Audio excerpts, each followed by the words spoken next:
Hey folks, it's Ardwulf. Welcome. We're going to talk about a little bit of an offbeat topic tonight that I don't think I can stretch out into a streaming show. I was asked after my recent OCS Burma unboxing video whether it was necessary to punch and clip the markers for Burma because they're older than more current OCS releases. And my response was no, they're pretty much, in the case of OCS at least, the markers have not changed enough to justify having like multiple sets, and generally you can't fit the markers in the box unless you fit them all in one big baggie or something like that.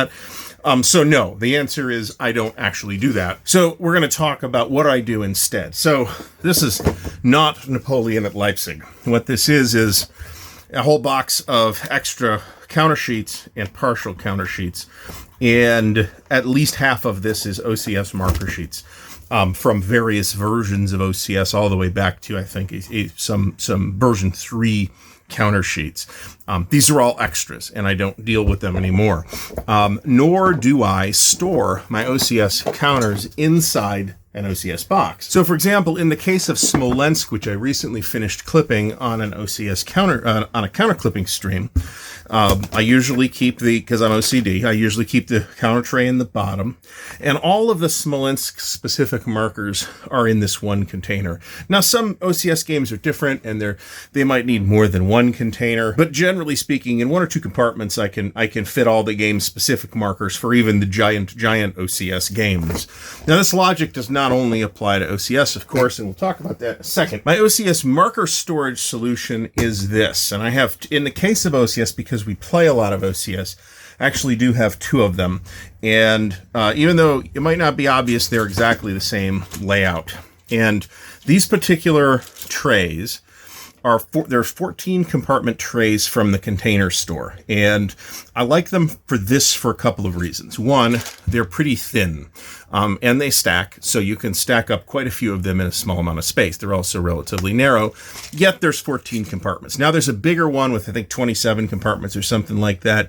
I have my BCS markers in those right now, and I think that's a little big, a little bit bulky. But the reason I like these trays is that the lid just comes off. Now that does mean I got to use a rubber band to hold it together, even though they're not getting turned on their side or anything, because then I can just put this on the table as we play, and hey, I need a 3 strength point marker. Boom, here we go. I have my 3 strength point marker, or 3 supply point marker. Or if I need DGs, or if I need exploits, or if I need replacements, or if I need hedgehogs, or exhausteds, or whatever.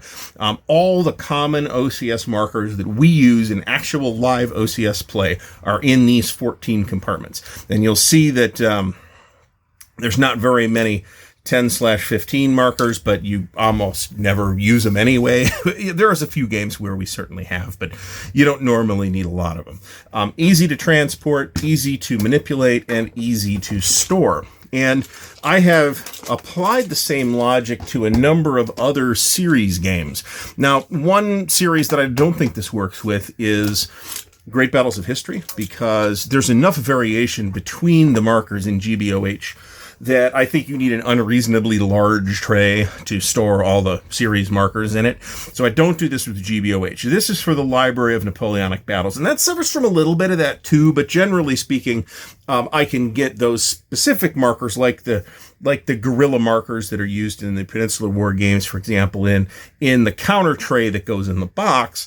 And then I can just keep this on the table. The lid's not in the way, and if I find that the top is in the way, I can just put it underneath the tray. So I've never actually broken one of these, but the kind of plastic that they are leads me to suspect that these are fairly delicate, and that they might easily crack. But that said, I've never actually cracked one, and I'm not going to experiment with it to try it. And these are about $5 at the Container Store. And I'll put a link to this particular tray in the video description in case anybody wants it. No, not sponsored. No, I don't get any money for that. But if folks want to see the tray, this particular tray, check out the video description. Another one that I'm still struggling a bit with is the Der Weltkrieg series. as the game develops of developed Krieg, depending on how big a game you're playing, you might need a lot more trench markers and a lot more strength markers. And I haven't really figured out how to store things like these nation-specific railheads and forts and stuff like that. So this one's kind of still in evolution, but we're not playing Der Weltkrieg at the moment, so I'm pretty comfortable with that. The last one that I have a Universal Series tray for is the East Front Series. Now, this I expect to change when I get to see the new set that comes out whenever Barbarossa Army Group Center shows up from GMT, because among other things that are changing in that series is there's not going to be step loss markers anymore. It's going to be, if it's a 3-step unit, when the second step goes away, you put in a replacement counter for it. And that's just as good a solution. That will keep stacking down in a game where you can run into stacking issues. Otherwise, I'm not sure any of these other markers will have to go away. Something like this do not move for 2 GTs, do not move for 1 GT, I may end up repurposing, because I've got some extras of these, I may end up repurposing those into some kind of general Wargaming markers tray at some point someday. Not there yet, but I feel like I'm getting close since I have an entire 2-inch Wargame box filled with excess markers, much of which is admittedly OCS stuff. But it was OCS that got me started on this, because, I mean, with most OCS games, you get 1 to 3 sheets of just markers, right? Only in the biggest OCS games like GB2 plus Case Blue are you going to need like all those markers. But that is kind of why, because we do play those sometimes. So that is kind of why I have 2 of them. So we can keep 1 on each side of the table. So nobody has to say, hey, pass me some supply markers or some T's or something like that from the other side of the table. So that's why OCS specifically gets 2 trays. Whereas something like the Library of Napoleonic Battles probably doesn't need 2 trays, because mostly the games are not huge, right?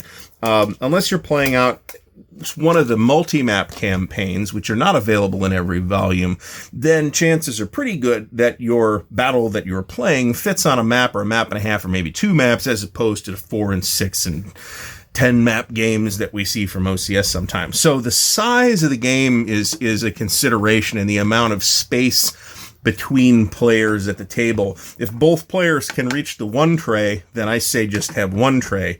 But if the map's big enough, the table's big enough to warrant multiple trays, then maybe use multiple trays. Now, like I said, there's a larger size of this too. That's this thing. This is my tray for BCS, and, you know, we're not playing BCS at this exact moment either, so this might evolve some too. And I do have enough room in this big, roomier one to fit, you know, a dice selection and some little black wooden cubes to mark objectives or whatever I want to mark with them. Plenty of rotary markers, plenty of fatigue markers. This tray right here is easily holding enough counters to run even the largest BCS game. But for that same reason, I might end up consolidating this down into 2 of these instead. Even though, 2 of the 4 BCS games are in fact big multi-map games, and one of them is the sort of mid-sized 2-map Baptism by Fire. So that's another consideration. This one is still evolving. I keep saying 21 compartments, but of course, this is 27 compartments, 9 times 3. So there's a lot of compartments in here, and it's the same height as the other ones. Now, I do have some concern that if this thing gets to float around a lot, that you might see some drift between compartments, because there's just a tiny amount of space here. I don't think that's a big concern with these thicker MMP counters. And in fact, most counters that we see nowadays are pretty thick, so I'm not terribly worried about it. So another thing that I think you can get away with these 14 compartment trays is you can actually use them as a substitute for regular counter trays if you really want to. Notice that this would give you 28 compartments in a slightly higher tray than you would get out of a standard GMT tray, which has 20 compartments. In addition, there's less dead space in these compartments. So I have seen in some cases where games get organized into 2 of these rather than in 1 GMT counter tray if there's a lot of counters particularly. Obviously, this bigger one, it comes closer than you might think to fitting in this box, but it does not fit in this box, and I think What I might try those trays in are the big games from Thin Red Line Games. That might be something that's worth looking at, but that is a question I will explore at some point when I need to punch those games. Okay, so hopefully this has given you a little bit of food for thought and an additional tool to think about when organizing your markers, particularly for series games. Now, this does kind of mean that I need a stack of these on my shelf that is eating up space that might otherwise be eaten up by, say, 2 to 3 boxed games, but that's not such a, because these are thin enough, that's not such a big thing to surrender. So hopefully you found this video valuable. If you have, please do give it a thumbs up. Please do subscribe to the channel and click the little bell icon to get notified when new content comes out. If you'd like to help support the channel, I would really appreciate it if you would check out the links in the video description to the Patreon, the merch store, and the Ko-Fi. Thanks again for watching, and until next time, happy wargaming.